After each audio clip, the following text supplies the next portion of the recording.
Hello, folks. Welcome to Prophecy, Montana. My name is Kerry Martin, and a few things I want to talk about and get off my chest right off the bat. The 25,000 troops at the Capitol might be a good place to start. A little disconcerting.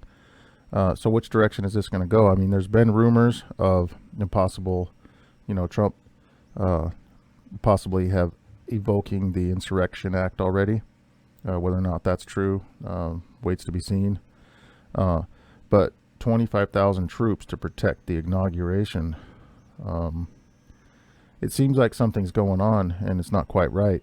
A lot has happened in this last year, and it's put everybody on edge, and it's forced people to take sides. And it's been carefully planned, I believe, to do this. Unfortunately, many have taken sides. Many Christians have taken sides. If for non-Christians, this can be a little disconcerting because, listen, you're trusting in mankind to make the right decisions, and you've chose a side, you've chose an ideology, whether it's the right or the left. I'm gonna try my best to stay apolitical on here. All right. I don't want to turn anybody off to the message of God. God is our true leader here, and He's the only one that's going to pull us through. He's the only one that's going to make all this evil go away in that day. This is a great controversy between Christ and Satan, and we're just caught up in the middle of it. It's obviously a battle for the minds of mankind. Each and every man, each and every person is going to be struggling with these decisions, which side to choose. Not left or right. That's not what I'm talking about. I'm talking about Christ or Satan. And it's a very tricky battle because many people today feel like they're fighting on the side of God. They feel like, they are on the side of righteousness. And I'm here to challenge that thinking because I don't think that's a correct assumption. Bible prophecy has led us to believe that there are powers out there that are evil and they're contrary to God's people. But there's not a whole lot we're going to be able to do about them in these last days. I'll tell you what you need to be doing is preparing your heart for the second coming of Christ. Okay? Christ is coming soon. And let me just read a little verse here. This is going to be in Psalms 140. Whoops. Hang on a second here. This is going to be in Psalms 146, beginning in verse 3. Put not your trust in princes, nor in the Son of Man, in whom there is no help. His breath goeth forth, he returneth to his earth. In that very day his thoughts perish. Happy is he that hath the God of Jacob for his help, whose hope is in the Lord his God, which made heaven and earth and sea and all that therein is, which keepeth truth forever, which executeth judgment for the oppressed, which giveth food to the hungry. The Lord looseth the prisoners. The Lord openeth the eyes of the blind. The Lord raiseth them that are bowed down. The Lord loveth the righteous. The Lord preserveth the strangers. He relieveth the fathers and widow, but the way of the wicked he turneth upside down. The Lord shall reign forever, even thy God, O Zion, unto all generations. Praise ye the Lord. I think there might have even been a song made on that verse, but here's the point. God is our salvation. He's our hope. Let's put our eyes upon Him and keep our eyes off of the people of this world, off the rulers of this world. These rulers, they're all wicked, every single last one of them. And I shouldn't say that. There's actually good people out there that are in bad situations, that are doing their best. God has His people in government right now that are fighting on behalf of our freedoms to this day, to this minute.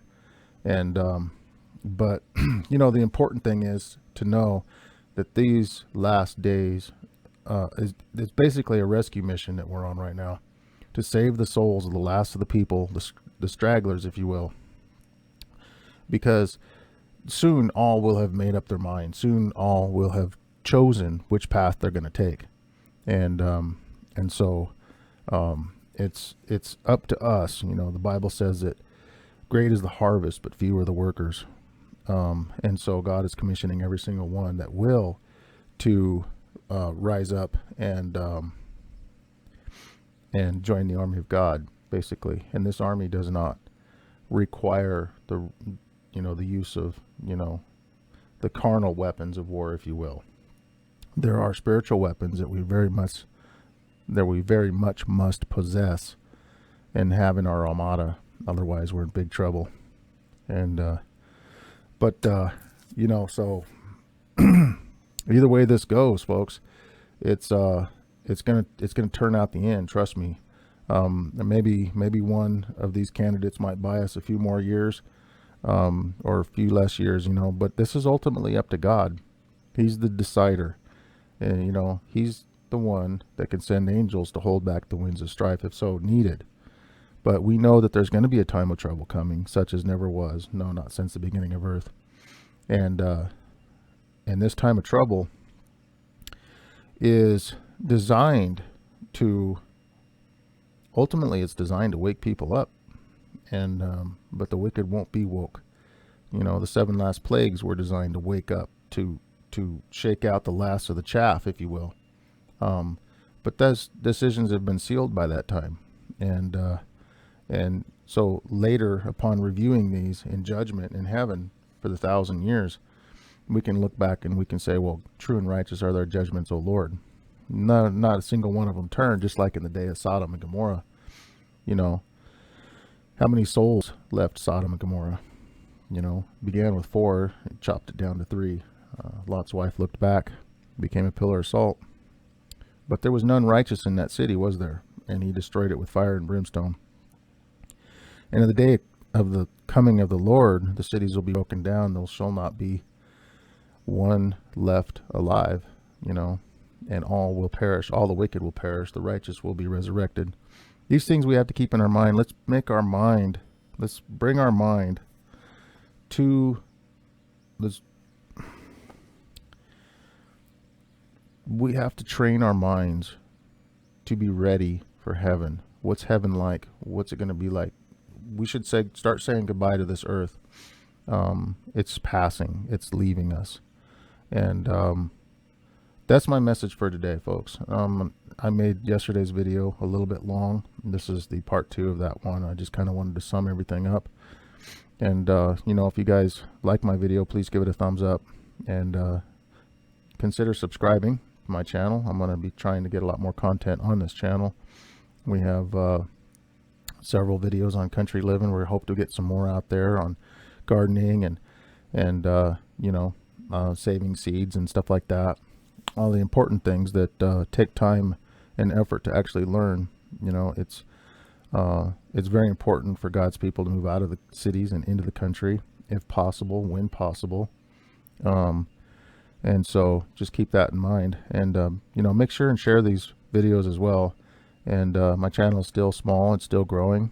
I have 4 YouTube channels, and so getting to all of them all the time is a little tough, but this one's becoming more and more important as time goes by. And so I would just ask you to please support it by subscribing, thumbs up, all that stuff. Well, anyways, you folks have a good evening, and we'll see you on the next video. Thank you for watching.